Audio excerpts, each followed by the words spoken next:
Scalpel. Thank you. Hope I get this right. I haven't slept in days. Oh no! Oh no!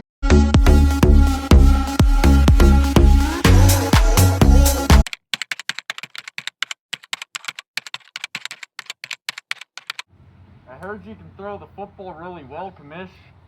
I can throw the football just as well as I like my rubs. Watch this. What?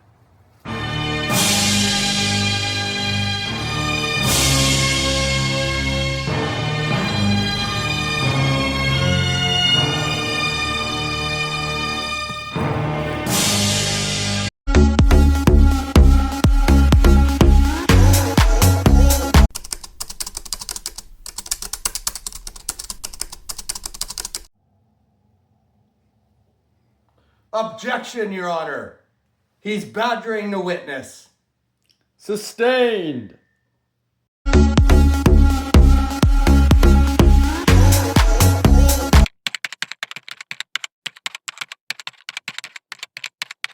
right, so just finish off this next line of billion lines of code, and I'll have those guys betting all their money. There's no way they're gonna win at fantasy anymore. All this, betting.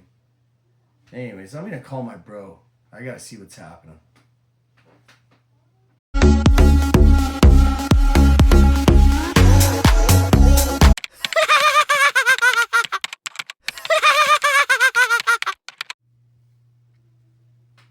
Hello? Hey bro, what's poppin'? Dak still making you wet dream? Baby, it's all good, bro. Oh, I got mustard on my favorite shirt. You know what, bro? I don't even know who to set up all this week in my lineup. Well, if you go this linebacker from Washington, they're paying a run-first offense, so that linebacker is guaranteed to get a bunch of volume, and that's how you will win this one. You're the best, man. How the hell do you know all this? You see any women around, bro? Good point, my brother. Good point. You know what? Thanks for all you did for this. There's no way I could ever win without you. I know this.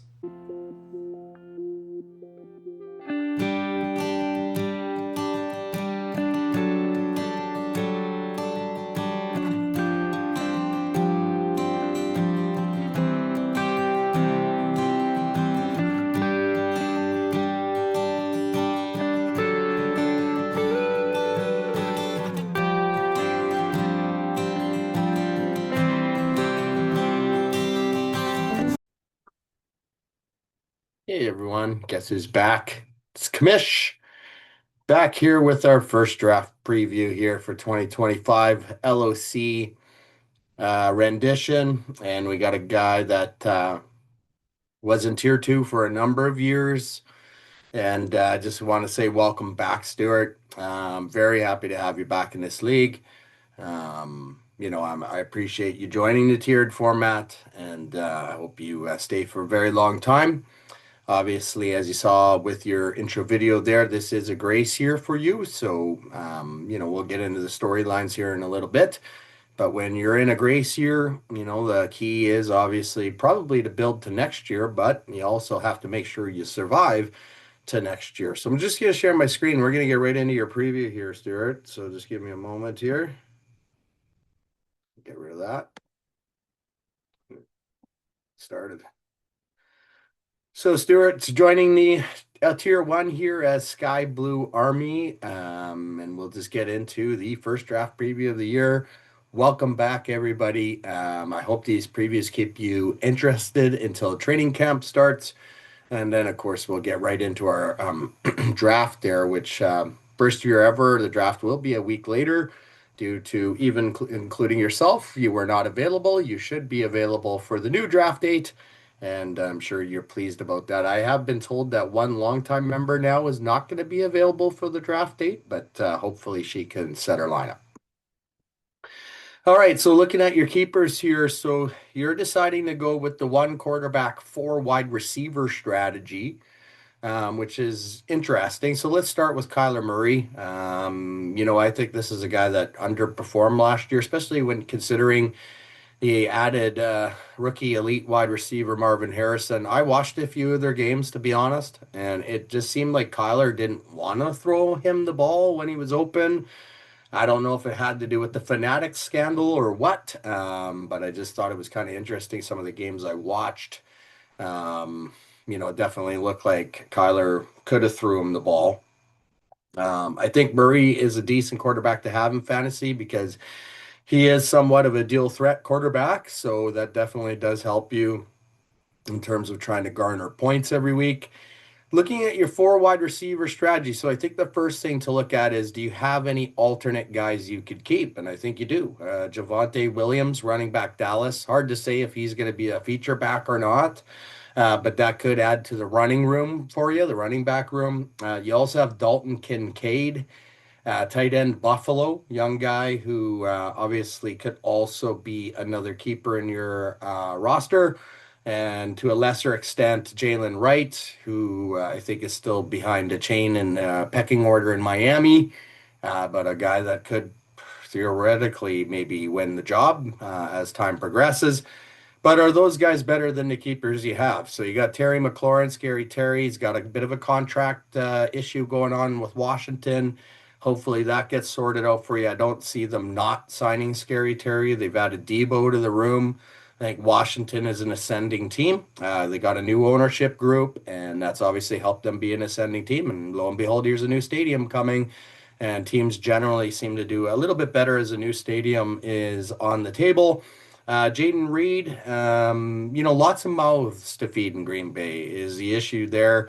Jaden Reed has to be near the top of the pecking order for sure for Green Bay. The question is Jordan Love really have all the answers to be an elite quarterback for Green Bay? I guess that's something that you kind of got to weigh up, but the other guys that I mentioned could be keeper. Garrett Wilson, I think it's going to be a tough year for Garrett Wilson, unless Justin Fields shows us that he's more than a running back, right? Let's face it, anyone that's watched Fields before, whether it was with Chicago or even the Steelers, and those are two legacy teams, really, if you think about it,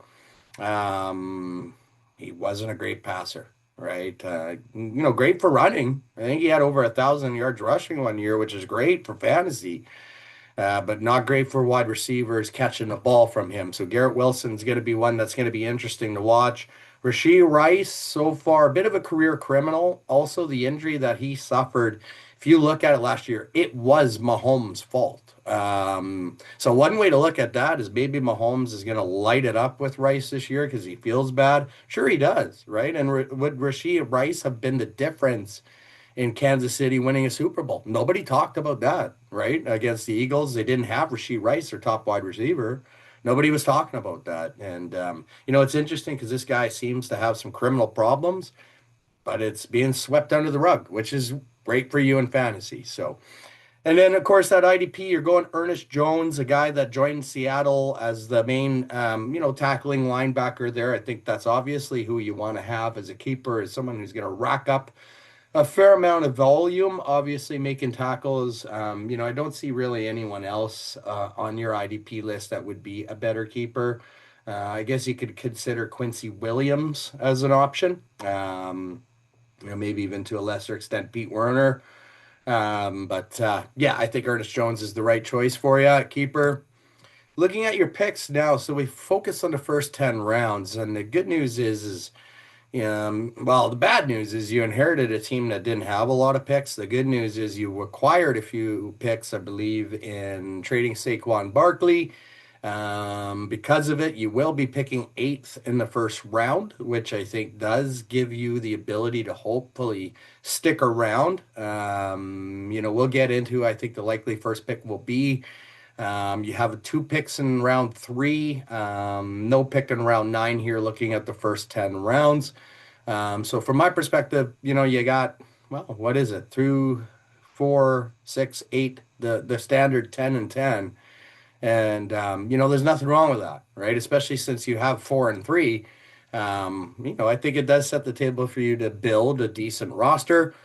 Probably with the focus being on rookies early on, probably maybe not, because you might have to survive. And this is where things get tricky when we look at rounds 11 to 20.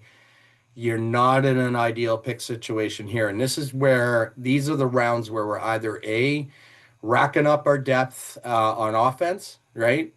Or B, racking up our IDPs, right? So these are the rounds that we're doing that. It's depth and IDP picks. And you could see with no pick in round 11, 14, 15, 16, and 17, those are the early round picks in the rounds 11 to 20. So that definitely could hurt you with, 3 picks in round 20. That's a long time to wait in between picks, right? Like if you look from round 13 to round 18, you're almost waiting 100 picks till you actually pick again. That's a long wait. I mean, you could probably go out and have coffee with your friend in that meantime. I know this is a team you inherited, so I'm not giving you a hard time, Stuart, but that will be tough and a challenge for you this year. And then as we go on to the later rounds, of course, you do have a fair amount in the later rounds. 12, I believe, is the picks in the last 9 rounds. Not ideal, obviously. But if you do your research, and Stuart, I think definitely you've always been a good fantasy owner. I think you can find a way. Looking at your likely first pick, I think your likely first pick is going to be a running back, just because if you do go with the 4 wide receiver strategy, I think you have to build that room. And I think it works out fairly nicely for you, right? I'm just using sleeper rankings, but looking at the sleeper rankings around 8th pick, I'm looking at the running backs that could be available, and I see 2 rookies that could be available there. RG Harvey, maybe Caleb Johnson. Hard to say. I mean, we don't know who other teams are going to pick, and it might go running back heavy right off the bat. Even if that's the case, then you should still even be able to get a guy like Zach Charbonnet, who a lot of people or a lot of fantasy things have said that he could be a potential sleeper pick this year. I think part of that is just because Kenneth Walker seems to have some injury problems year over year. But you do have options there to pick a running back, and hopefully for you, a rookie running back to build around and one that's going to get some volume this year so you do survive, because the storylines for you is number one, you got to survive in a grace year. That's a big one. And looking at your pick scenario, that's why I say it's a bit of a survival year for you. I mean, again, you inherited this team, so it's a little bit different. Second thing, you might be in the other division for a while. So what do I mean by that? Well, obviously, you're from England. Right now, you are in the American division. I don't see that changing anytime soon, because the owners we have in the international division are really good. And this was a division that used to get harped on by our previous but if you look at the owners in that division, they all have solid records. And we just added Vlad and Klenji, who also was in tier 2 for some time, if you recall.